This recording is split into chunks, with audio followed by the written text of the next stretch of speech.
اور اس بیٹے پہ بھی نشان لگانا نہ بھولیے گا جو نافرمان ہے، آپ کو دنیا میں رزلٹ ملے گا۔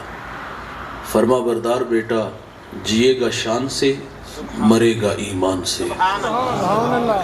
جو نالائق ہوگا، نافرمان ہوگا، خدمت سے جی چرانے والا ہوگا، وہ دنیا میں بھی ذلیل ہوگا، اور جب داور محشر جو قیامت کا منصف ہے اس کے سامنے جائے گا تو سر پر عزت کی دستار نہیں ہوگی، بلکہ ذلت و رسوائی کا سامنا کرنا پڑے گا۔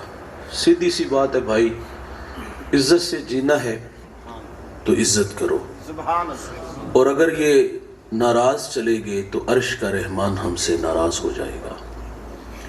میں پرانی بات ہے، ایک سفر میں تھا تو سرے راہ ایک بوڑھا ملا، خدا جھوٹ نہ بلائے تو اس بوڑھے کی عمر 80 برس تھی، دودھ کی طرح سفید داڑھی ہے، ہاتھ میں عصا اور سر پہ کپڑوں کی گٹھڑی تھی، چلچلاتی کڑکتی دھوپ تھی۔ اس بوڑھے کا سارا بدن پسینے سے شرابور تھا۔ گزرتے میرے قدم رک گئے، میں نے انہیں اپنے ساتھ بٹھا لیا اور میں نے محسوس کیا یہ بوڑھا زخمی ہے۔ زخم کسی پرائے نے نہیں دیے، اپنے نے دیے ہیں۔ میری الجھی باتیں تھی، میں نے کہا کہاں کے ارادے ہیں، مجھے منزل سے آگاہ کرتے ہیں۔ میں نے کہا قریب ہی تو لاری اڈا تھا، آپ گاڑی پہ بیٹھ جاتے۔ آواز کمزور ہو گئی، مجھے کہتے میرے پاس کرایہ نہیں ہے۔ تو میں نے کہا بابا جی بیٹے کو ساتھ لے لیتے۔ جب میں نے بیٹے کا کہا تو بوڑھے کا لہجہ ٹوٹ گیا، چھم چھم آنکھیں برسنے لگی، ہونٹ کپ کپانے لگے۔ مجھے رو کے کہتے ہیں مولوی صاحب آج بیٹے نے گھر سے نکال دیا ہے۔ والد نہیں بھائی، رب کی رحمتوں کو نکال دیا۔ یہ ناراض گئے تو اللہ ناراض ہو جائے گا، اور اگر یہ راضی ہیں تو اللہ راضی ہے۔ علماء سے آپ نے بڑی دفعہ یہ واقعہ سنا ہوگا۔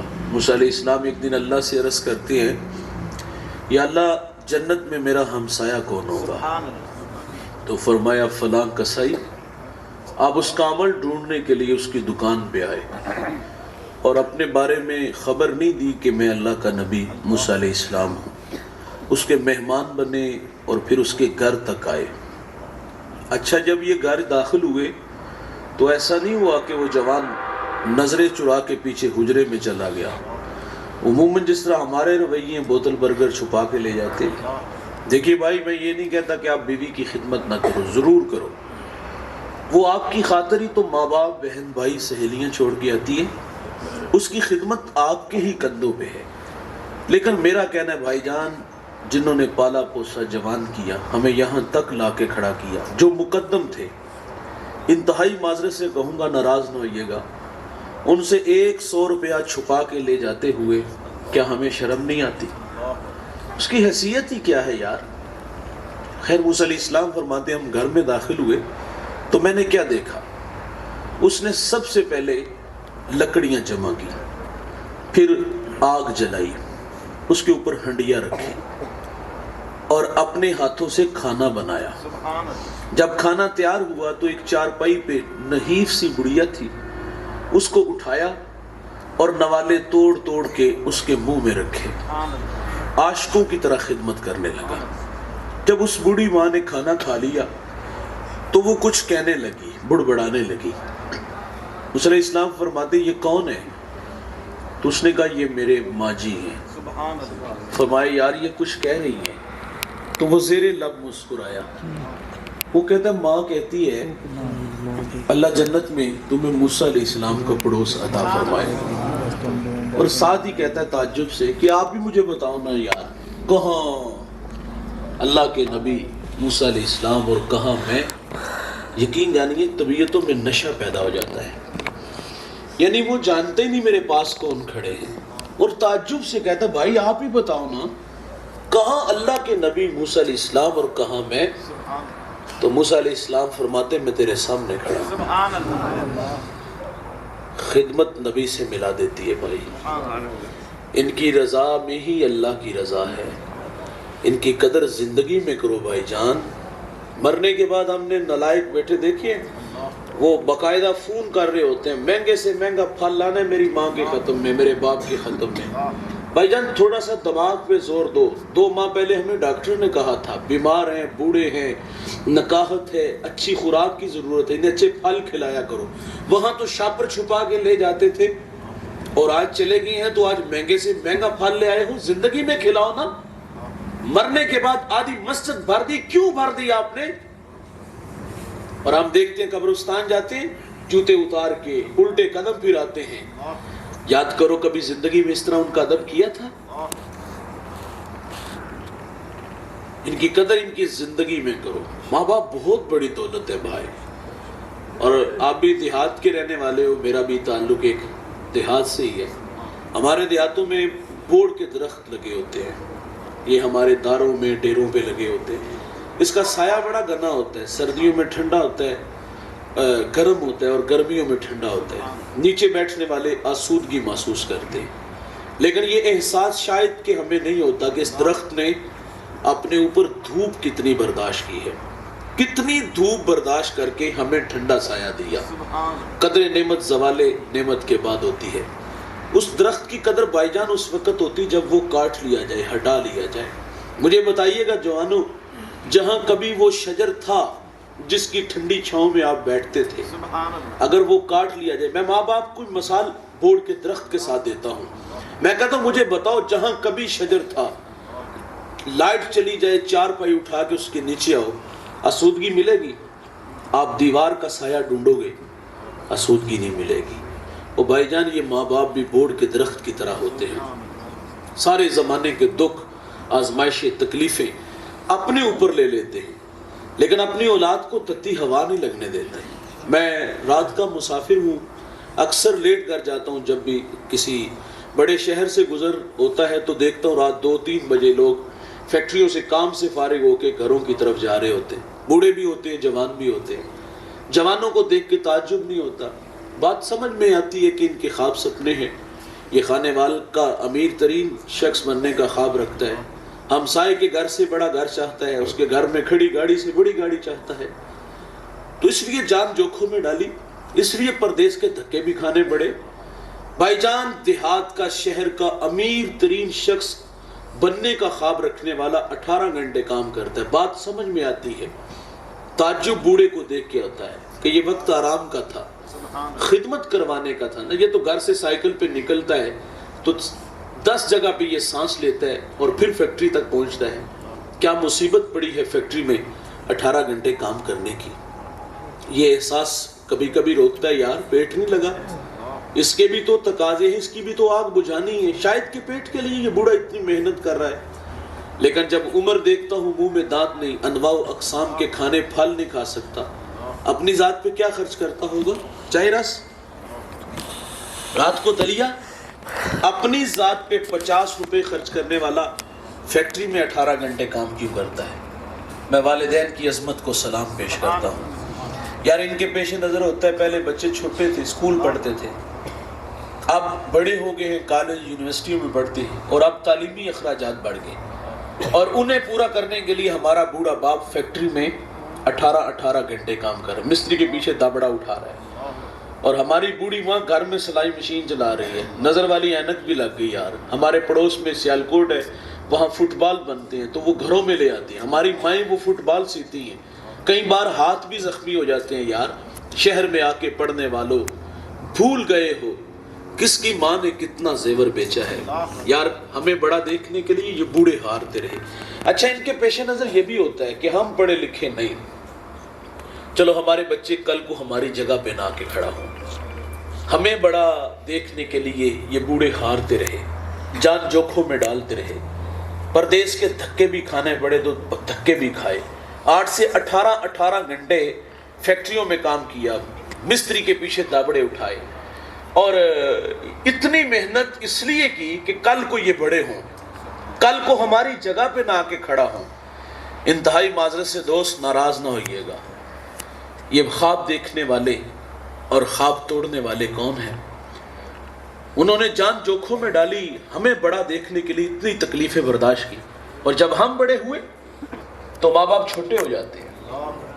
ہاں تعارف کراتے بھی شرماتے ہیں ہم نا، اور یار یہ تو کوئی انگلش کا کوئی ٹیڑھا میڑھا لفظ بول دے نا تو بچے مذاق اڑاتے ہیں، ابا جی کچھ 4 کلاساں پڑھ دیں تو گل کرنی ہوں دی ماضی کے اوراق پلٹو، وہ رت جگے، وہ پردیس کے دھکے، وہ فیکٹری کے 18 گھنٹے تمہیں یاد نہیں آئے یار؟ آج کہتے 4 کلاساں پڑھ لیں دے گل کرنی ہوں دی؟ آج باپ کا تعارف کراتے بھی شرماتے ہو؟ یہ ان پڑھ ہے، یہ مجھے تو کر کے بلا لیتا ہے، میرا معاشرے میں سٹیٹس ہے، لوگ مجھے جانتے ہیں پہچانتے ہیں۔ میرے دیہات کے ایک بوڑھا ہے، وہ جوتے گانٹ گانٹ کر کے اس نے بچوں کو پڑھایا، بچے لاہور آ گئے، اچھی پوزیشن ہو گئی ان کی۔ تو یہ بوڑھا دیہات سے گڑ گنا، یہی سوغات ہے ہمارے دیہاتوں میں، وہ بیٹے کو ملنے آیا تو اس دن اس کے دوست بھی آئے ہوئے تھے۔ یہ ملاقات کر کے دوسرے کمرے میں آنے لگا تو کسی دوست نے کہا یہ بوڑھا کون ہے؟ تو وہ کہتا ہے یہ دیہات میں ہمارا ملازم ہے۔ بھائی جان، ماں باپ ہماری خدمت نوکروں کی طرح کرتی ہے، لیکن نکمی اولاد کو تو نوکر نہیں سمجھنا چاہیے، اور یہ ہمیں بڑا دیکھنے کے لیے خود ہارتے رہے۔ افسوس ہم بڑے ہوئے تو یہ چھوٹے ہو گئے۔ میں کہتا ہوں بھائی جان، آپ بہت بڑے علامہ ہو، مفتی ہو، پیر ہو، سیاستدان ہو، سرمایہ دار ہو، جب گھر آؤ نا تو یار یہ سارے سٹار اتار کے آیا کرو۔ جب گھر آؤ تو وہی 25 سالہ پرانا ببلو بن کے آیا کرو یار۔ ماں تمہیں پیار سے جو تمہارا عرفی نام رکھا تھا، وہ پپو کہہ لیتی تھی، ببلو کہہ لیتی، وہ بن کے آیا کرو۔ لیکن ہم گھر میں بھی آتے ہیں تو بڑے بن کر آتے ہیں۔ انتہائی معذرت سے کہوں گا، امام اعظم کتنا قادآور شخص ہے یار، شہر کا سب سے بڑا عالم ہے۔ ماں کہتی بیٹا سواری تیار کرو، میں نے فلاں بوڑھے عالم سے مسئلہ پوچھ لیا۔ امام اعظم یہ نہیں کہتے ماں جی سوال کریں جواب ملے گا، دلائل کے انبار لگاؤں گا، تشفی ہوئی تو ٹھیک، نہیں تو چلے جائیں گے۔ اچھا یہ بھی نہیں کہتے ماں میرا قد چھوٹا ہے، لیکن میں عمر میں چھوٹا ہوں لیکن علمی قد میرا بڑا ہے، وہ تو مجھ سے خود اصلاح چاہتے ہیں، ان کے پاس جانے سے توقیر کم ہوگی۔ نہ بھائی جان، بولے بالے بن جاتے، سواری تیار کرتے، ماں کو بٹھاتے، خود نکیل پکڑتے اور اس عالم کے دروازے پر چلے جاتے، اور وہ دیکھ کر کے شرمندہ ہوتے ہیں کہ یہ تو مجھ سے بڑے ہیں۔ اور آپ کہتے ہیں میری ماں نے آپ سے کوئی مسئلہ پوچھنا ہے، تھوڑی سی مہربانی فرما کے ان کی تشفی فرما دیں۔ اگر سوال کا جواب نہ آتا تو امام اعظم آہستہ آواز میں سوال کا جواب اس عالم کو بتاتے اور پھر سرگوشی کرتے ہوئے کہتے تھوڑی سی اونچی آواز نہ میری ماں نے مسئلہ بیان کر دیں۔ او بھائی جان، بڑے بن کر نہ ہو یار، ان کے سامنے چھوٹا بن کر آیا کرو، ان کی قدر کرو اور ان کی زندگی میں کرو۔ اگر یہ آپ سے ناراض گئے نا، یقین جانو آپ زندگی سے راستہ مانگو گے، زندگی آپ کو راستہ نہیں دے گی۔ دنیا میں صلہ ہے اس عبادت کا، اس خدمت کا۔ اگر ماں باپ کی خدمت کرو گے تو عزت سے جیو گے، اور اگر انہیں دھکے دو گے، دکھ دو گے، گالیاں دو گے، برا بھلا کہو گے، برادری میں پنچایت میں بٹھا کے رسوا کرو گے، تو پھر عرش کا رحمان ہمیں کبھی بھی معاف نہیں کرے گا۔ عزت سے جینا ہے تو ان بوڑھوں کی عزت کرو، اور جنہوں نے عزت کی ان لوگوں کے نام پڑھیے، آج بھی زندہ ہیں۔ میرے نبی یمن کی طرف منہ کرتے ہیں، قمیض کے بٹن کھولتے ہیں، لمبے لمبے سانس لیتے ہیں اور کیا فرماتے ہیں؟ انی لاجدو ریح الرحمان، مجھے یمن کی طرف سے یار کی خوشبو آتی ہے۔ آپ جانتے وہاں کون تھا؟ حضرت اویس کرنی رضی اللہ تعالیٰ۔ بھائی جان، ساری زندگی حضور سے ملاقات نہیں کر سکے، آپ شرف صحابیہ سے ممتاز نہیں ہو سکے، لیکن انہوں نے خیر التابعین کا لقب پایا ہے۔ یہ اعزاز ملا کیسے؟ ماں تھی بھائی جان، آنکھوں سے نابینا تھی، پیچھے کوئی خدمت والا نہیں تھا، خدمت روک لیتی ہے۔ میرے رسول صحابہ سے فرمایا تمہیں جب کبھی اویس ملے نا تو اس سے کہنا کہ میری امت کی مغفرت کی دعا کرنا۔ جو بیٹے فرما بردار ہوتے ہیں وہ مستجاب الدعوات بنتے ہیں۔ خدمت سے اللہ ملے گا بھائی۔ یہ پچھلی امتوں کا تذکرہ ہے۔ ایک بوڑھا 4 بیٹے رکھتا تھا، بوڑھا خود بیمار ہوا، زندگی موت سے لڑنے لگا، بول و براز چارپائی پہ ہے، بڑا مشکل ہوتا ہے۔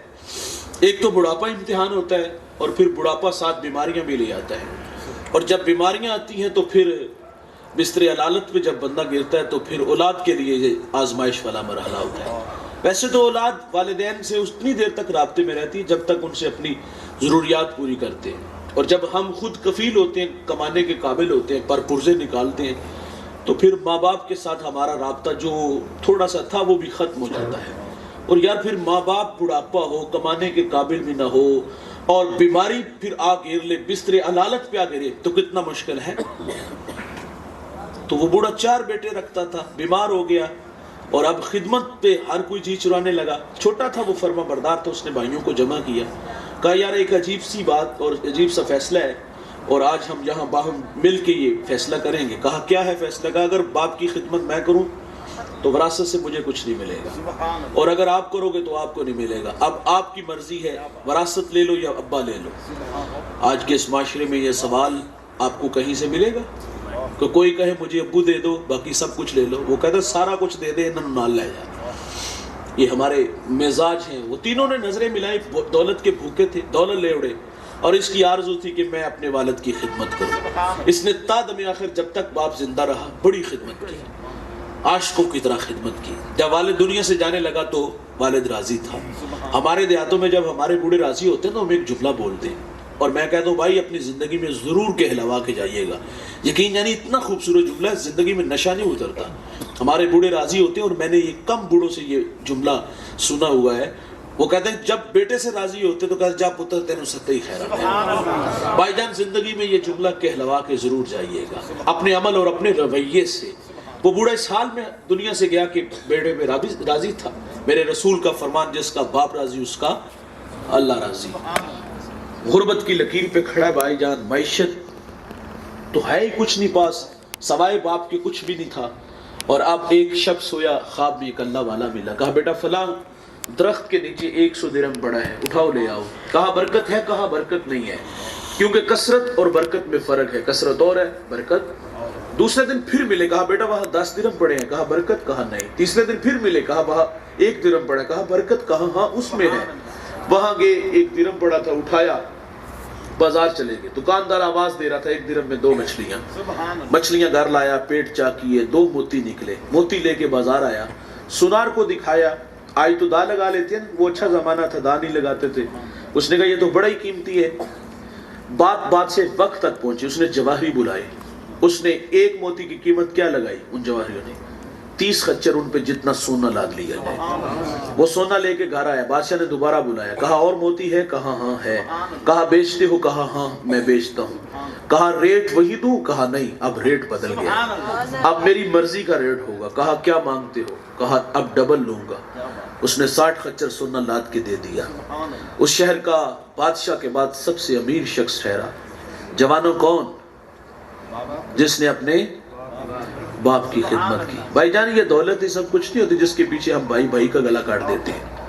یہ دولت ہی سب کچھ نہیں ہوتا جن کی خاطر ہم ماں باپ کو دھکے دے کے گھر سے نکال دیتے ہیں. او ماں باپ بہت بڑی دولت ہے یار، اس دولت کی قدر کرو. لیکن ہم نے اس دولت کی قدر دیکھی ہے جب یہ بوڑھے ہو جاتے ہیں نا، وراثت تقسیم ہوتی ہے. اللہ اکبر، اللہ تعالی ہمیں معاف فرمائے یار. اس موقع پر یہ تماشا دیکھنے والا ہوتا ہے. بھائی جگڑتے ہیں زمین پہ، بھائی جگڑتے ہیں پلاٹ پہ، گھر پہ جگڑتے ہیں، یہاں زیادتی ہوئی، یہاں زیادتی ہوئی. اور جب والدین کی باری آتی تو اب ہر کوئی نظریں چراتا ہے اور ہر کوئی کہتا ہے کہ یہ کسی اور کے کھاتے میں بڑھے. ہاں کوئی کہتا ہے گھر چھوٹا ہے. اللہ اکبر یار، یہ کتنی چھوٹی بات ہے. گھر چھوٹا ہے یا آپ کی بات چھوٹی ہے؟ کوئی کہتا ہے گھر چھوٹا ہے، کوئی کہتا ہے بچے زیادہ ہیں، کوئی کہتا ہے خرچے زیادہ ہیں. اور کچھ نلائق ایسے وہ کہتے ہیں یہ بوڑھا کھانستا تو میرے بچوں کی نیند خراب ہوتی ہے.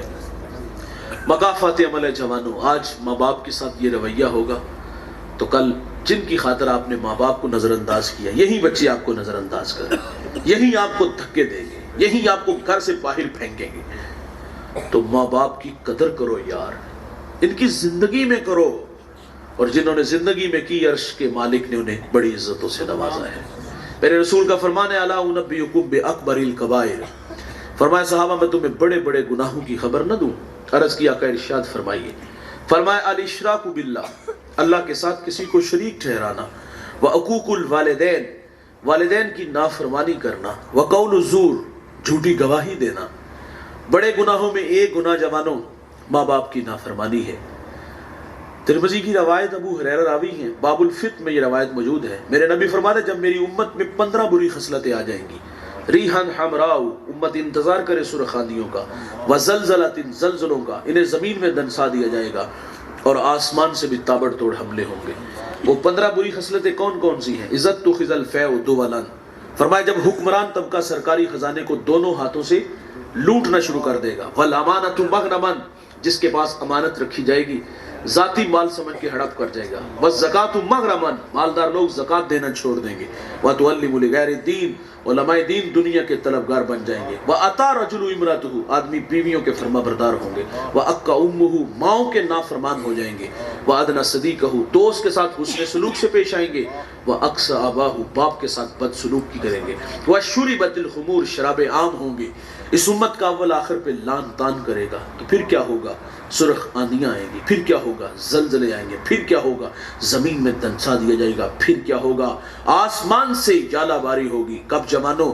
جب ماں باپ اولاد کے رویوں سے دکھی اور نالا ہوں گے. پھر رحمت خداوندی اس قوم کے بیٹوں سے ناراض ہو جائے گی. اور ناراضگی کا اظہار کیسے ہوگا؟ کبھی سرخ آندیاں آئیں گی، کبھی زلزلے آئیں گے، کبھی زمین میں دنسا دیا جائے گا، اور کبھی آسمان سے تابڑ توڑ حملے ہوں گے. جب ماں باپ دکھی ہوں گے تو خدا کی رحمت اس قوم کے بچوں سے ناراض ہو جائے. ایک صحابی نے حضور سے عرض کیا، حضور قیامت کب آئے گی؟ فرمایا جب مائیں ذلیل ہو جائیں گی. گھر گھر کی کہانی ہے بھائی جان، گھر گھر کی کہانی ہے. آج ماں باپ اولاد کے رویوں سے دکھی. میرے ایک ملنے والے ہیں، میں نے ان کا اترا ہوا چہرہ دیکھا تو میں نے کہا خیریت؟ تو پھونٹ کے رونے لگے. کچھ آنسو تھمے تو میں نے کہا کچھ بتائیں تو صحیح. تو مجھے کہتے آج بیٹے نے منہ پہ تھپڑ مارا، ہاتھ پکڑ کے میرا سر پہ رکھا. قریب تھا بھائی جان کہ اس کا سر پھٹ ہی جاتا. اچھا انہوں نے یہ میری باتیں سوشل میڈیا پہ سنی، بہت سارے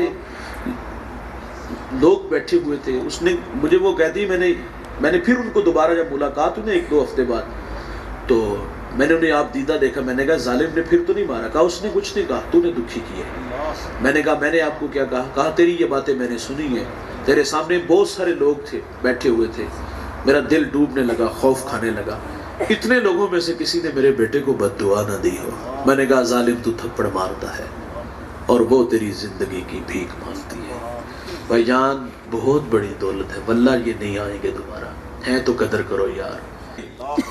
یہ ان سے پوچھو جن کے پاس نہ ماں ہے نہ باپ ہے، زندگی کتنی ادھوری لگتی ہے. اپنوں کے بغیر زندگی کتنی عجیب سی لگتی ہے. مرنے والے یہ بات کیا جانے، جینے والوں پہ کیا گزرتی ہے. پوچھو اس سے جس کی ماں نہیں، ان سے کبھی حال پوچھو جس کا باپ نہیں، کہ زندگی کتنی مشکل ہو جاتی ہے. تو ان کی قدر بھائی جان زندگی میں. مجھے آپ کے یہاں جنوبی پنجاب سے ایک صاحب نے کال کی، پرانی بات ہے، مجھے کہتے آپ سے مشورہ کرنا ہے. میں نے کہا سنائیں جی. وہ کہتے پہلے کہانی سنیں میری، آپ بھی سنیے گا. وہ کہتے ماں جوانی میں بیوہ ہوئی اور اس کے بعد ماں نے نکاح نہیں کیا. میں اکیلا ہوں، کوئی میرا بہن بھائی نہیں. اور وہ کہتا ہے اس بات کا مجھے احساس ہے ماں کے احسان بڑے ہیں، بڑی محنت سے اس نے مجھے پالا پوسا جوان کیا. کہتا شادی شدہ ہوں اور اب گھر میں جو ماحول ہے، گھر میں نو ساس کا جھگڑا رہتا ہے. وہ کہتا جو میں دیکھتا ہوں اس میں ماں کا قصور زیادہ لگتا ہے. تو اب آپ مجھے بتائیں میں کیا کروں، میں پریشان ہوں. میں نے کہا بھائی جان درگزر کرو، گھر والی کو بھی سمجھاؤ نا، جس نہ پیچھے ماں باپ چھوڑ کے آئے ہو، یہ بھی ماں باپ ہے نا. تو میں نے کہا بھائی اور تیرا کوئی بھائی نہیں کہ میں مشورہ دے دوں کہ اس کے پاس چلے جائیں؟ تو آپ درگزر ہی کرو نا. تو اس نے کہا میرے ذہن میں ایک ترکیب آئی ہے، سنیے گا ترکیب. میں نے کہا جی کیا ترکیب آئی ہے؟ وہ کہتے میں اپنی ماں کا نکاح نہ کر دوں. میں نے کہا تیری ماں کی عمر کتنی ہے؟ وہ کہتا تقریباً 60 سال. میں نے کہا ظالم جوانی تو تیرے نام لگا دی، جب اسے سہارے کی ضرورت تھی تجھے سہارا سمجھا. لوگوں کے گھروں کے برتن بھی مانجے ہوں گے، جھاڑو دیا ہوگا، گندی نظروں کی شکار بھی ہوئی ہوگی، لیکن تیری خاطر کتنے دکھ جھیلے، اور آج اس کو گھر سے نکالنا چاہتا ہے. بھائی جان بری بات ہے یار، اللہ ناراض ہو جائے گا. قدر کرو، ان کی زندگی میں کرو. اگر قدر نہیں کرو گے تو عرش کا رحمان ہم سے روٹ جائے گا. اللہ کے حبیب فرماتے جنت تمہاری ماں کے قدموں تلے ہے. اور عمل رسول اللہ صلی اللہ علیہ وسلم ہمیں کر کے بھی دکھاتے ہیں. مصلی امامت پہ کھڑے اور تا حد نظر اصحاب ہیں. حضور کی آنکھوں میں آنسو آ گئے. یہ مکی نہیں، یہ مدنی دور ہے. یہاں آداب کی آیتیں اتر چکی ہیں، یہاں صحابہ کتار اندر کتار کھڑے ہیں.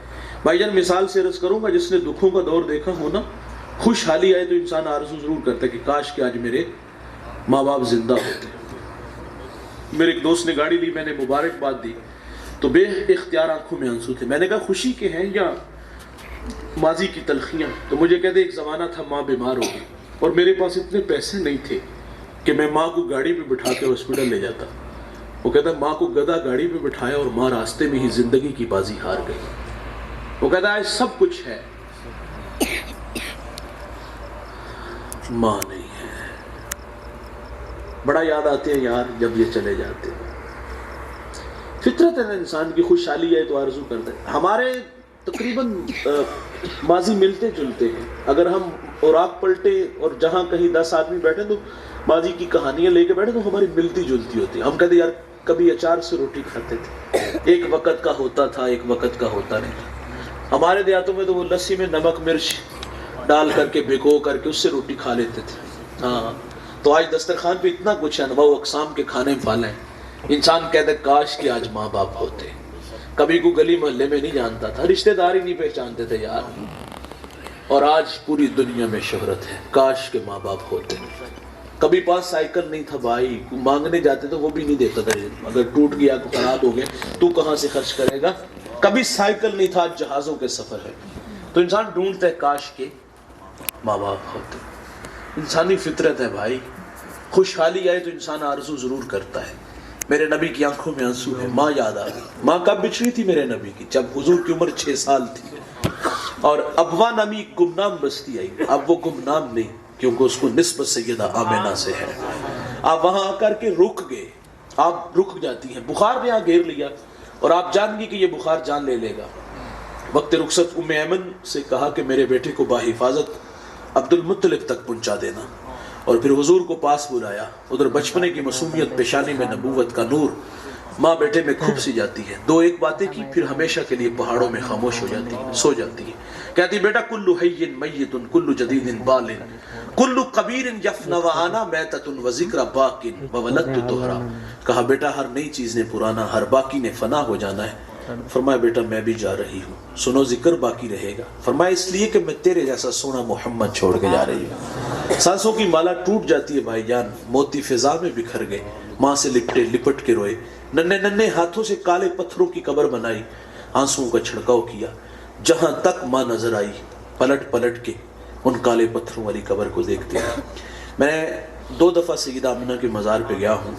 جب پہلی دفعہ ہم حاضر ہوئے، میرے ساتھ کچھ علماء تھے، ہم دعا کر کے سلام کر کے واپس آنے لگے تو میں نے عرض کیا کہ یار آج ہم بھی جس طرح حضور 6 سال کی عمر میں ماں سے بچھڑے اور پلٹ پلٹ کے دیکھتے تھے، آج اسی ادا کو میں اور آپ یہاں سے ادا کر کے واپس رخت سفر باندھیں گے۔ یقین مانیے گا جب پلٹ کے دیکھا تو حضور کا 6 سال کا بچپن یاد آ گیا۔ اتنے آنسو تھے آنکھوں میں، ہچکیاں اور سسکیاں تھی کہ تھمنے کا نام ہی نہیں لے رہی تھی۔ مقام بدر تک ہماری کیفیت اسی طرح رہی، وہاں اللہ کی رحمت اترتے۔ 6 سال کی عمر میں ماں ابوا کے ٹیلے پہ بچھڑتی ہے، پلٹ پلٹ کے ماں کی قبر کو دیکھتے ہیں۔ ام ایمن کہتی میں حضور کو لے کے پہاڑ سے نیچے آئی، دوبارہ پلٹ کے دیکھا تو ساتھ نہیں تھے۔ فرماتی دوبارہ پھر پہاڑ پہ چڑھی، میری آنکھیں کیا دیکھتی ہیں کہ حضور ماں کے سرانے کھڑے ہیں، اور وہاں کھڑے ہو کر کہہ رہے تھے امی جی آپ تو جانتے ہو کہ میرا اس دنیا میں آپ کے سوا کوئی بھی نہیں ہے۔ ام ایمن کی جان نکل گئی، سینے سے لگا لیا۔ میرے نبی فرمایا کرتے تھے ام ایمن میری ماں کے بعد میری ماں لگتی ہے۔ مصلی پہ کھڑے ہیں بھائی جان، بچھڑی ماں کی یاد آئی، صحابہ کو کلام کیا، فرمایا کاش کہ ماں ہوتی، نماز عشاء تمہیں پڑھا رہا ہوتا، ماں کو کام یاد آ جاتا، مسجد نبوی کے دروازے پہ آ کے کہتی ابن محمد بیٹے محمد میری بات سنو۔ حضور فرماتے نماز توڑ کے پہلے ماں کی بات کو سنتا۔ بہت بڑی دولت ہے بھائی، اگر آپ کے پاس یہ دولت ہے، ناراض ہے تو ابھی راضی کر لو یار، اور اگر چلے گئے ہیں تو پھر آئیے بات کو آگے بڑھاتے ہیں۔ کسی نے واصف علی واصف سے کہا کہ ماں باپ نہ ہو تو ان کے ساتھ حسن سلوک بندہ کرنا چاہے کہ وہ قبروں میں ہم سے راضی ہوں، وسودہ ہوں۔ کوئی عمل وظیفہ ہے، آئیے وہ وظیفہ میں اور آپ ساتھ لے کے جائیں۔ آپ فرماتے ہیں کہ پیچھے جو وہ اپنی اولاد چھوڑ جاتے ہیں نا، فرمایا ان کے ساتھ حسن سلوک کیا کرو، ماں باپ قبروں میں آسودہ ہوں گے۔ میں توجہ دلانا چاہوں گا اس مجمع میں کچھ بھائی امیر ہوں گے اور کچھ بھائیوں کی پوزیشن دوسروں سے بہتر ہوگی، امیر ہوں گے۔ کتنا اچھا ہے یار امیر بھائی غریب بھائی کی کفالت لے لے، لیکن ہمارے سماج میں ایسا نہیں ہوتا۔ امیر بھائی کے دسترخوان پہ انواع و اقسام کے کھانے پھل ہوتے ہیں، باقی بچ جانے والے کتوں کے آگے ڈال دیے جاتے ہیں، روڑی پہ پھینک دیتے ہیں۔ لیکن دیوار کے متصل غریب بھائی کا جھونپڑا ہے، لیکن اس کو خدا کا خوف ہی نہیں آتا یار۔ بچوں کی چیخیں سنائی بھی دیتی ہیں لیکن دل ہے کہ پتھر ہے، خیال ہی نہیں آتا۔ میں اس شخص کو جانتا ہوں جو 4-5 فیکٹریوں کا مالک ہے، اسی فیکٹری میں بھائی ملازم ہے۔ کتنا ہی اچھا تھا یار، بھائی بھائی کو سٹینڈ کر دیتا، وہ عبداللہ بھائی ایک بات سناتے ہیں, وہ بڑا مزہ آتا ہے عبداللہ سے مصطفی سے. وہ کہتے ہیں کسی نے کہا آپ کروڑ پتی کیسے ہوئے؟ کہا میں نے نیچے والوں کو لکھ پتی کیا, اللہ نے مجھے کروڑ پتی بنا دیا. بھائی جان دینے والے کنگال نہیں ہوتے. اشفاق احمد اللہ کے دیے سے دینا ہے, کون سا پلے سے دینا ہے. اور اشفاق احمد کہتے ہیں ہماری دادی اماں کہتے تھی کہ جو بچے مٹھی بند رکھتے اس میں چیز تھوڑی آتی, جو کھول کے رکھتے اس میں چیز زیادہ آتی ہے. وہ بھائی دینے والے نہیں مرتے یار, سخی کنگال نہیں ہوتا. لیکن ہمارا جی بھی نہیں چاہتا کہ ہمارے دسترخوان سے کوئی اور اٹھا کے لے جائے, کتوں کے آگے ڈال دے گا, روڑی پہ پھینک دے گا, لیکن بھائی تک نہیں پہنچنے دے گا. توجہ دلانا چاہوں گا بھائی جان, اس مجمع میں اگر کوئی بھائی امیر ہے تو اس بھائی کی بہن غریب ہوگی. کتنا اچھا ہے کہ امیر بھائی اپنی غریب بہن کی کفالت لے لے, لیکن ایسا بھی نہیں ہوتا. اور غریب بہن تو بھائی سے رشتہ لینے آ جائے نا, اللہ جو لاڈ لڈاتی تھی, جو اپنے ویر کے لیے دعائیں مانگتی تھی, وہ غریب گھرانے میں چلو اس کی شادی ہو, اس کے نصیب میں تھوڑا تھا. غریب بہن بھائی سے رشتہ لینے آئے, بھائی کے تیور دیکھنے والے. تجھے جرت کیسے ہوئی, تو اپنی اوقات تو دیکھ, تو میری بیٹی کو 2 وقت کا کھانا نہیں دے سکتی. بھائی جان شرم نہیں آئی یہ بہن کو کرتے ہوئے؟ رازق ہم ہیں. ہمارا کہنا ہے بھائی بہنیں ولی بنا دیتی ہیں, بہنیں ماں کا روپ ہوتی ہیں. بہنوں کے ہاتھ بھائیوں کے لیے یار ہر وقت اٹھے رہتے ہیں. یہ اچھی لگتی نہیں ایسے, لیکن بھائیوں کے حق میں اچھی بڑی ہوتی ہے. ان کی قدر کرو یار. ماں باپ قبروں میں اسودہ ہوں گے, اگر آپ کی بہن بیٹی اگر راضی ہوگی تو ماں باپ قبروں میں اسودہ ہوں گے. لیکن ان بیٹیوں کے لیے دروازے اس وقت ہمیشہ کے لیے بند ہو جاتے جب ماں باپ دنیا سے چلے جاتے. ماں باپ ہوتے تھے تو وہ تو 15 دن بعد اداس ہو جاتے تھے. باقاعدہ داماد کو کال گئے پتر تو چھڑ جا, واپس ایسے چھڑ جائیں گے. یہ باتیں ہم سنتے ہیں بھائی جان. اور پھر وہ یہ موسم ہے نا سردیوں کا, ہمارے دیہاتوں میں وہ بیٹی کے لیے وہ پنیاں وہ دال وغیرہ بنا کے لے جاتی تھی. کبھی کسی بھائی نے یہ کام کیا؟ تو جواب نہیں میں آئے گا. 6 مہینے نہیں آتی بھائی ہمارے گھروں میں, ہمیں کبھی خیال بھی نہیں آیا. یہ سال بعد چھٹیاں بیچاری گزارنے آ جائیں تو بھائی کے تیور دیکھ کے واپس چلی جاتی ہیں. بھائی جان ان کی قدر کرو یار. بہنیں بہت اچھی ہوتی ہیں یار, اچھی لگتی نہیں ویسے, لیکن ان کے دل بڑے نازک ہوتے ہیں. یہ بھائیوں کے لیے ہر وقت ہاتھ اٹھا کے دعائیں مانگتی ہے. مجھے ایک دوست نے کال کر کے کہا مولانا ایک مسئلہ پوچھ لیں, بہن تحفہ دے تو لے لینا چاہیے. میں نے لے لینا چاہیے. حضور کا فرمان ہے تحفہ دینے سے محبت بڑھتی ہے. تحفہ کتاب تھی نہیں, تحفہ کیا کپڑوں کا جوڑا تھا نہیں, اس کے حصے کی زمین ہے. خوشی سے دے گی یار, کوئی تکرار نہیں کیا, کوئی تردد نہیں کیا, کوئی جھگڑا نہیں کیا, خوشی سے دے دیا. وہ کہتی ہے کننا کوئی سالہ ہوگی, ایک پہلی تے ہے چل میرے ویر دے کام آ جائے گی, ویر دے بچیاں دے کام آ جائے گی. اور اسے یہ بھی ڈر ہوتا ہے بھائی جان اگر میں نے حصہ لیا نا تو بھائی بچوں کو نفرت کا درس دے کے جائے گا. پھوپھی نو منہ نہیں لانا, مر گیا تو اس کو میرے جنازے میں نہ آنے دینا. بھائی جان جس گھر میں بیٹی یا بہن روتی ہوئی جائے اس گھر میں رحمت کے فرشتے نہیں آتے یار. بہنیں ناراض ہیں تو انہیں راضی کر لو. اگر یہ راضی ہوں گے تو ماں باپ قبروں میں اسودہ ہوں گے. آپ کے بھائی اگر غربت کی لکیر پہ کھڑا ہے اس کو سٹینڈ کر دو, اسے اپنے برابر لے آؤ یار, اسے بھی گر اور فن سکھا دو, اس کا بھی دسترخوان پہ کچھ لگا دو, تو عرش کا رحمان راضی ہوگا, قبروں میں ماں باپ اسودہ ہوں گے. اللہ تعالیٰ ہمیں ماں باپ کی قدر کرنے کی توفیق دے, اور ہمارے ساتھ جڑے وابستہ جو رشتے ہیں جن کے حقوق ہمارے کندھوں پہ ہیں, ہمیں کبھی بھی ان سے جو ہے وہ نظر چرانے سے اللہ تعالیٰ ہمیں محفوظ رکھے. اللہ تعالیٰ سے دعا ہے جو کہا آپ نے سنا, میں نے کہا, اللہ مجھے آپ کو عمل کی توفیق عطا فرمائے. ارشد بھائی ماہانہ یہاں درس قرآن کا انعقاد کرتے ہیں اور یہ کام بہت بڑا کام ہے. اللہ تعالیٰ اس کام میں ان کے ساتھ آپ دوستوں کو جڑ جانے کی توفیق دے. یہ محض اللہ رسول کے لیے میں اور آپ یہاں آئے ہیں, تو آپ بھی ساتھ دائی بن جائے, لوگوں کو دعوت دینے والے بن جائے. اللہ تعالیٰ مجھے آپ کو عمل کے جذبوں سے مالا مال فرمائے.